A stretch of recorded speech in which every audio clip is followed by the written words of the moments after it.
Shalom semuanya teman-teman. Kembali lagi di 365 hari kabar baik dari Lukas 16 ayat 1-8. Pada suatu ketika berkatalah Yesus kepada murid-muridnya, ada seorang kaya yang mempunyai seorang bendahara. Kepadanya disampaikan tuduhan bahwa bendahara itu menghamburkan miliknya. Maka si kaya itu memanggil bendaharanya dan berkata, "Apakah yang telah kudengar tentang dirimu? Berilah pertanggungjawaban atas urusanmu, sebab engkau tidak boleh bekerja sebagai bendahara lagi." Berkatalah bendahara itu di dalam hatinya, "Apakah yang harus aku perbuat? Tuanku memecat aku dari jabatanku, mencangkul aku tidak dapat, mengemis aku malu. Aku tahu apa yang akan kuperbuat, supaya apabila aku dipecat dari jabatanku sebagai bendahara, ada orang yang mau menampung aku di rumah mereka." Lalu ia memanggil satu demi satu orang yang berutang kepada tuannya. Berkatalah ia kepada yang pertama, "Berapa besar utangmu pada tuanku?" Jawab orang yang pertama,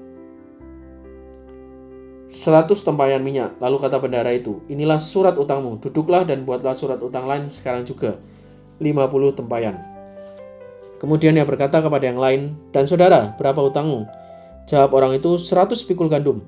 Katanya kepada orang itu, "Inilah surat utangmu, buatlah surat utang lain, 80 pikul."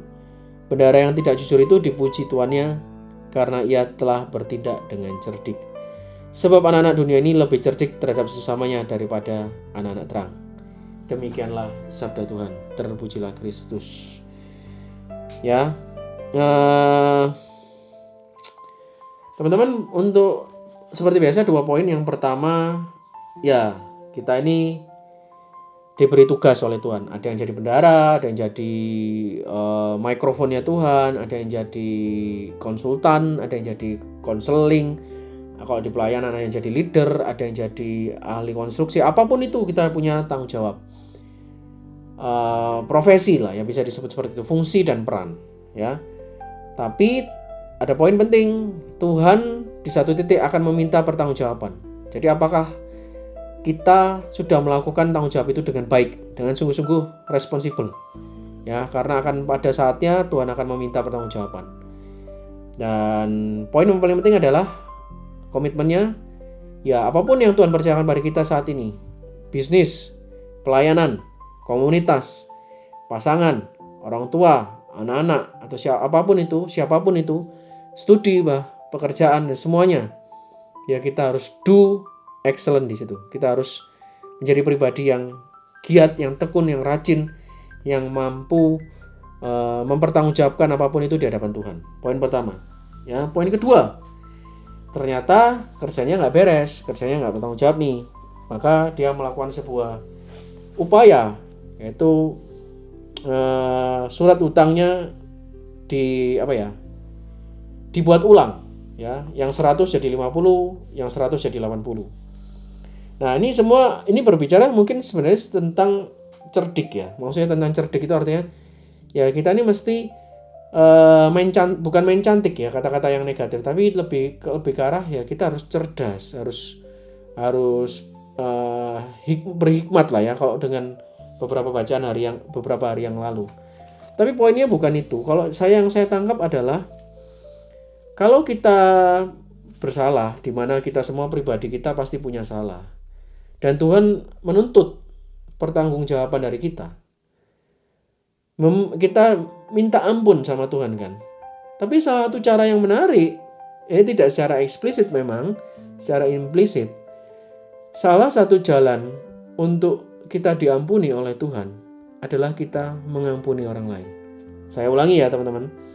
Salah satu cara untuk kita menerima pengampunan dari Tuhan adalah kita mengampuni orang lain.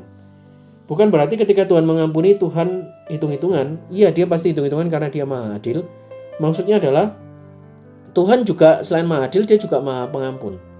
Dosa kita pasti diampuni. Tapi konsekuensi atas dosa dan keikhlasan atau kelegaan setelah pengampunan itu bagian dari tanggung jawab kita. Tuhan mengampuni. Tapi kalau kita nggak melepaskan pengampunan, dendam itu, emosi itu, ya sakit hati itu, luka batin itu tetap kita pegang dan kita nggak lepaskan pengampunan, ya Tuhan mengampuni, tapi kita sendiri masih bulet aja dengan dosa, dengan sakit hati, luka batin yang ada di diri kita. Maka poin untuk kita melepaskan itu adalah ya, kita juga harus mengampuni orang lain. Sama seperti doa Bapa kami, ampunilah kami seperti kami pun mengampuni yang bersalah kepada kami. So, komitmennya adalah gimana teman-teman? Apakah kita ini cuma minta ampun sama Tuhan tapi kita ini nggak mengampuni? Ya Tuhan pasti lebih suka kita melakukan dua-duanya, kita minta ampun dan kita mengampuni sesama.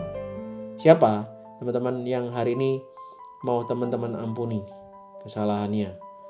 Mungkin itu orang tuamu udah puluhan tahun, mungkin itu saudaramu, mungkin itu pasanganmu, mungkin itu orang yang pernah menyakitimu. Hari ini adalah waktu yang paling tepat untuk melepaskan pengampunan ke mereka. Kontak mereka, minta maaf, ya, jalinlah kembali hubungan, terimalah permohonan maaf dari mereka, karena setiap orang pantas mendapatkan kesempatan kedua, terutama kita di hadapan Tuhan. Ya, tetap semangat. Ya, Tuhan selalu sayang sama kita. Dia selalu membuka pintu tangannya, pintu hatinya lebar-lebar buat setiap kita. Itu aja untuk hari ini. Kita ketemu lagi di 365 hari kabar baik besok hari. See you. Tuhan Yesus memberkati. Bye-bye.